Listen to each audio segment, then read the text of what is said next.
एका सुंदर हिरवळीने नटलेल्या जंगलात एक धूर्त कोल्हा राहत होता. तो फारच चलाख होता. स्वतःचं काम काढून घेण्यासाठी तो नेहमी इतर प्राण्यांना फसवत असे.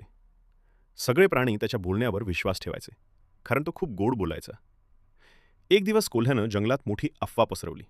तो म्हणाला, आज रात्री जंगलात जादू होणार आहे. आकाशातून गोड फळांचा पाऊस पडणार आहे. हे ऐकून सगळे प्राणी खूप आनंदी झाले. ससा, हरिण, माकड, पक्षी सगळेच एका मोकळ्या मैदानात जमा झाले. ते प्राणी वाट पाहत राहिले, पण काहीच घडलं नाही. तेवढ्यात कोल्हा चुपचाप त्यांच्या घरांमध्ये गेला आणि सगळं अन्न खाऊन टाकलं. दुसऱ्या दिवशी सगळ्या प्राण्यांना सत्य कळलं. ते खूप दुःखी आणि रागावले. मग त्यांनी एकत्र येऊन कोल्ह्याला धडा शिकवायचं ठरवलं. काही दिवसांनी प्राण्यांनी कोल्ह्याला सांगितलं, उद्या जंगलात मोठी मेजवानी आहे. सगळ्यांसाठी खास पदार्थ आहेत. मेजवानीचं नाव ऐकताच कोल्ह्याच्या तोंडाला पाणी सुटलं. तो लगेच तयार झाला.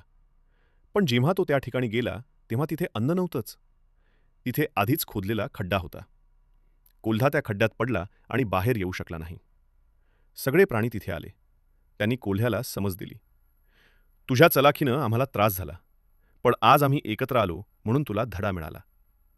कोल्ह्याला आपली चूक कळली. त्यानं सगळ्यांची माफी मागितली आणि पुन्हा कधीही फसवणूक न करण्याचं वचन दिलं. या दिवसापासून जंगलात सगळे प्राणी आनंदानं आणि विश्वासानं राहू लागले. बोध: फसवणूक करून मिळालेला फायदा जास्त काळ टिकत नाही.